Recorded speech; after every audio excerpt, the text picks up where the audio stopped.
जिंदगी हमें बहुत सारे सबक दे जाती है। यदि आपके भीतर भी अहंकार का जन्म होता है, यकीन मानिए ये न सिर्फ आपके ज्ञान बुद्धि तथा संपत्ति को समाप्त कर देगी, बल्कि आपको गर्त की ओर धकेल देगी। आत्मविश्वास होना जरूरी है, मगर अपने वश से बाहर होकर घमंड दिखाना सब कुछ खात्मे का निमंत्रण है। हमें अपने मन में कभी भी अहंकार का भाव नहीं आने देना चाहिए। सर, श्रेष्ठता का भाव मन में आते ही लोग ऐसे घमंडी हो जाते हैं, उसका एहसास उन्हें स्वयं नहीं होता। आखिर अहंकार है क्या?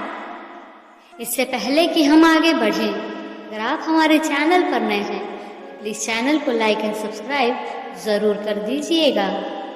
इस नाशवान अस्थायी शरीर को अपना वास्तविक रूप मानना मिथ्या अहंकार कहलाता है, और इसके भीतर रहने वाले जीव, उस जीव रूप को अपना समझना शाश्वत अहंकार है।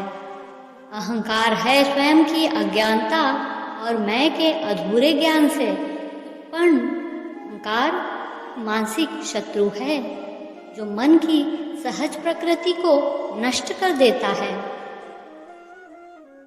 अहंकार अच्छा या बुरा नहीं होता, उसे ना समझकर अपने को असहज रूप में अधिक समझने को अहंकार कहते हैं, जो बहुत दर्दनाक हो सकता है और हमें आध्यात्मिक पथ पर चलने से रोकता है। मनुष्य कितना ही अहंकारी क्यों ना हो, अंत में बनता वो राख ही है। अहम ने तो किसी को नहीं बख्शा। अयोध्या से वापस आने पर माँ कौशल्या ने श्री राम से पूछा, रावण को मार दिया? तब श्री राम ने कहा, महाज्ञानी, महाप्रतापी, महाबलशाली, अखंड पंडित, महाशिव भक्त, चारों वेदों के ज्ञाता, पांडव स्तोत्र के रचयिता लंकेश रावण को मैंने नहीं मारा, उन्हें मैंने मारा। मैं अहंकार, अहम, इसने किसी को भी नहीं बख्शा। इन सांसों का आप एतबार करते हैं कि जो अंत में आपका साथ छोड़ देंगी। इस धन पर आपको अहंकार है जो आपके प्राणों को बचा नहीं पाएंगे। इस तन का आपको अहंकार है जो अंत में आपके आत्मा का बोझ भी नहीं उठा पाएंगे। भगवान की अदालत में वकालत नहीं होती, और यदि सजा हो जाए जमानत नहीं होती। ज्ञान, धन और विश्वास बहुत अच्छे दोस्त थे। एक वक्त आया जब तीनों को जुदा होना पड़ा। तीनों ने एक दूसरे से सवाल किया, अब हम कहाँ मिलेंगे? ज्ञान ने कहा, मैं पाठशाला मंदिरों में मिलूंगा। धन ने कहा, अमीरों के पास मिलूंगा। लेकिन विश्वास चुप था। ज्ञान और धन ने कहा, तुम चुप क्यों हो? विश्वास ने कहा, मैं एक बार चला गया, फिर कभी वापस नहीं आऊंगा। अपना स्वभाव शून्य के जैसा रखे, भले ही कोई आपको गिनती में ना ले, पर जिसकी बगल में आप खड़े हो जाओ उसकी कीमत जरूर बदल देंगे। सुंदरता सस्ती है, चरित्र महंगा है।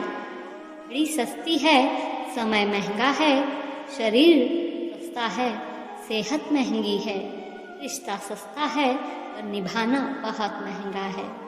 ध्यान रहे, इंसान में कितना ही घमंड क्यों ना हो, संस्थाओं और राष्ट्रों को युद्ध तक मनुष्य की यही बुराई कारण बनती है। यह बुरा गुण मनुष्य के अंतकरण में बसने लगता है। इसलिए सांप्रदायिक तनाव से लेकर समुदायों, मानव निर्मित धर्मों का नाश होता है। अहंकार ज्ञान को नष्ट कर देता है। अहंकार के कारण मनुष्य के सारे काम बिगड़ जाते हैं। अहंकार के कारण न केवल मानव जाति हिंसा और विनाश का शिकार हुई है, बल्कि इससे मनुष्य का नैतिक पतन भी हुआ है। अहंकार भी स्वार्थ, घमंड, भ्रष्टाचार जैसे बुरे गुणों का एकमात्र स्तोत्र है। लोभ, मोह और अनैतिक अनाचार को अहंकार ही रूप कहा जाता है। 100 काम छोड़कर भोजन करना चाहिए, 1000 काम छोड़ के स्नान करना चाहिए, 1,00,000 काम छोड़ के दान करना चाहिए और करोड़ काम छोड़कर ईश्वर का स्मरण करना चाहिए।